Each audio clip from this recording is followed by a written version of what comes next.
So, welcome back to my wooden Bauwagen in the middle of Brandenburg. A lot of people have asked me to start telling my stories again and putting them up on social media. And now that summer is over, I've decided to do just that. But today's slightly different. Instead of telling the story straight out of my head, as I usually do because I am a professional storyteller, I'm going to read one out of a book. But seeing as the book is the book that I wrote myself, I think that's quite okay.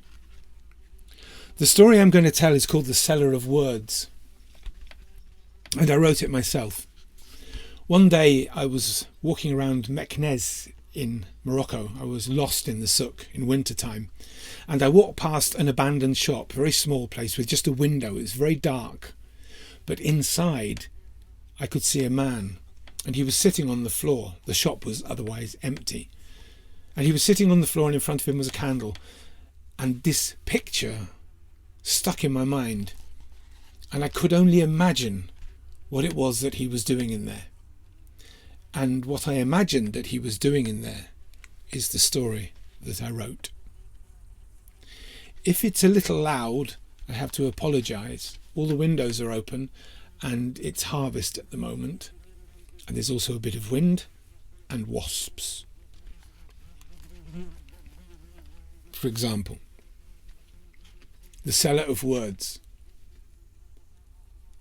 Many centuries ago, in a city in the middle of a hot, dry and mountainous land, there lived a small man with a long grey beard who sold words.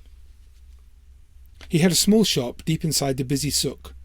A single, dull oil lamp lit it, and he would sit on cushions quite still in the middle of the floor waiting for people to come. And come they did, to buy words, words of comfort, words of advice. The small man with the long grey beard would have them sit on the floor before him, and he would listen to their motives for coming. Their reasons were always different, yet at the core all the same. They had either fears or fantasies, desires and passions, needs and wants, all very human and individual, yet familiar to all. So he listened. Because to be able to sell words, you must first collect them. To do that, you must learn to listen to them. You must listen with all your being. First listen, then speak. He was a good listener, which is why people came to him.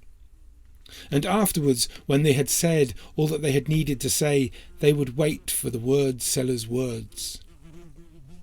When he spoke softly and slowly, carefully choosing his words according to what he had learnt.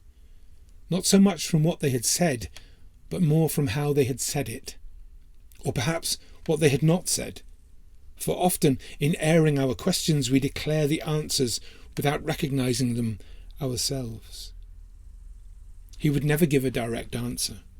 He always found a story to tell, one that the listeners could take away with them to ponder on. Within the tale there would be many things for them to understand, or not.